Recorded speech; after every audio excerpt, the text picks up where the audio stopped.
À compter de septembre 2026, la facture électronique devient obligatoire en France, tant en émission qu'en réception. Dans le cadre de cette réforme, les factures vont suivre un cycle de vie avec une grande interopérabilité à chaque étape. Suivons ensemble ce parcours. Bertrand est chef d'entreprise. Il doit envoyer une facture à l'entreprise de Marc, son client. Fini donc le papier ou le simple PDF. Il va devoir désormais créer des factures électroniques. Tout d'abord, Bertrand saisit ses prestations à facturer dans son logiciel, puis prépare sa facture.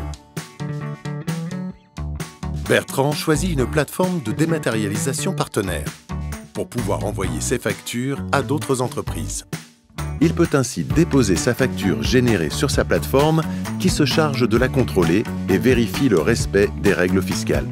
Si Bertrand continue à utiliser un format PDF simple, il devra donner un mandat à sa plateforme pour effectuer une conversion dans l'un des formats attendus par le socle minimal, Facture X, UBL ou C2I. S'il y a une erreur, Bertrand va devoir revoir sa facture.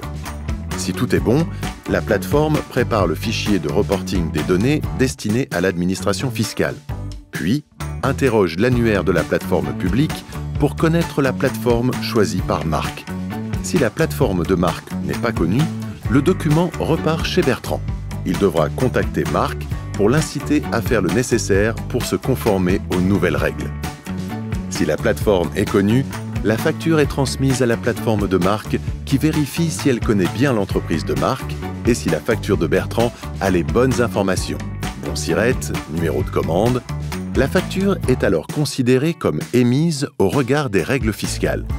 Si elle n'est pas conforme, la facture devra être refaite par Bertrand, puis repartir dans ce circuit une nouvelle fois. Si elle est conforme, la plateforme de Bertrand doit transmettre le reporting à l'administration fiscale. Marc est averti par son opérateur de dématérialisation qu'il a reçu une facture. Il la récupère sur sa plateforme. Bertrand est rassuré. Sa facture a bien été remise à Marc. Celui-ci effectue les diligences habituelles en confirmant qu'il est bien concerné par cette facture. Il vérifie la conformité économique des informations. S'il existe un litige à régler autour de cette transaction, cela nécessitera de nouveaux échanges qui pourront bien entendu avoir lieu en dehors des plateformes. Il pourra enfin réaliser le paiement de la facture.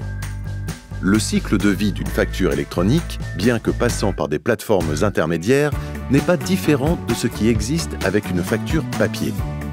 Pour être un réel gage de sécurité et de productivité, il nécessite l'intégration et l'exploitation de nombreuses données des systèmes d'information des entreprises.